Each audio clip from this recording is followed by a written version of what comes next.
নমস্কার, ইনস্টা খবরে আপনাদেরকে স্বাগত।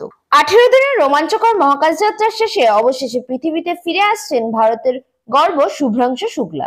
তার সঙ্গে ফিরছেন অক্সিওম মিশন 4 অক্স 4 এর আরো 3 যাত্রী। গতকাল 14 জুলাই স্পেসএক্স এর ড্রাগন মহাকাশযান আন্তর্জাতিক মহাকাশ স্টেশন ISS থেকে বিচ্ছিন্ন হয়ে প্রশান্ত মহাসাগরের সান দিয়েগো উপকূলে ভারতীয় সময় দুপুর 3টেয় সফলভাবে অবতরণ করে। এই অবতরণ শুধু একটি কারিগরি সাফল্য নয়, ভারতের মহাকাশ গবেষণার ইতিহাসে এক নতুন গৌরবময় অধ্যায়ের সূচনা করে।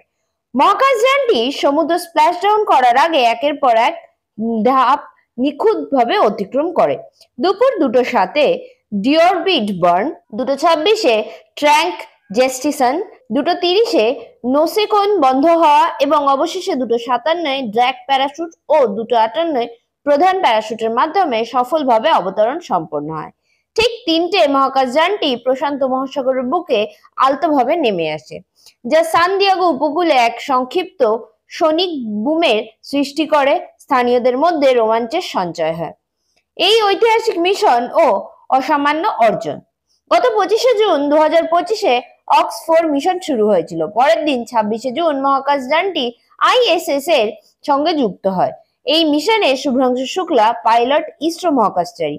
এছাড়াও ছিলেন নাসার অভিজ্ঞ মহাকাশচারী পেগি হুডসন কমান্ডার, পোল্যান্ডের স্ল্যাজন উইনাক্সি এস সস মহাকাশচারী এবং হাঙ্গেরির টিবোর কাপু হাঙ্গের প্রোগ্রাম মহাকাশচারী। ISS এ কাটানো 18 দিনের এই 4 মহাকাশচারী 60টিরও বেশি বৈজ্ঞানিক পরীক্ষা নিরীক্ষা সফলভাবে সম্পন্ন করেছে। পেশি ক্ষয় রোধ, মহাকাশের মানসিক স্বাস্থ্য বজায় রাখা এবং এমনকি প্রতিকূল পরিস্থিতিতে ফসল ফলানোর গবেষণা, এই প্রতিটি ক্ষেত্রে তাদের কাজ ভবিষ্যতের মহাকাশ যাত্রার জন্য নতুন দিগন্ত উন্মোচন করেছে।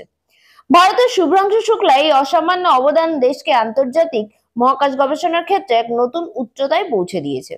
মহাকাশে থাকাকালীন ক্রুরা তাদের প্রতিটি মুহূর্তে স্মরণীয় করে রেখেছে।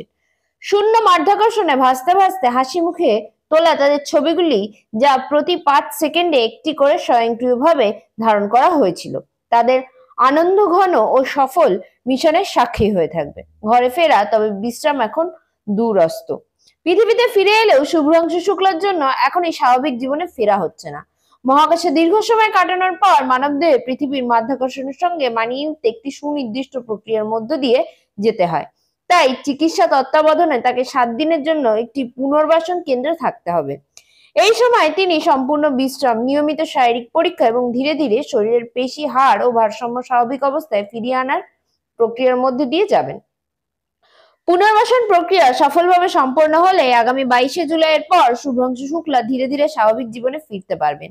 এই মহাকাশ যাত্রা শুধু শুভ্রাংশু শুক্লা বা ভারতের জন্য নয়, সমগ্র মানবজাতির জন্য এক নতুন দৃষ্টান্ত স্থাপন করলো, যা ভবিষ্যতে মহাকাশ গবেষণার পথকে আরো সুগম করবে। শুভ্রাংশু এই সাফল্য ভারতের তরুণ প্রজন্মকে মহাকাশ বিজ্ঞানের প্রতি আগ্রহ করে তুলবে, এমনটাই আশা করা হচ্ছে। ব্যুরো রিপোর্ট, ইনস্টা খবর।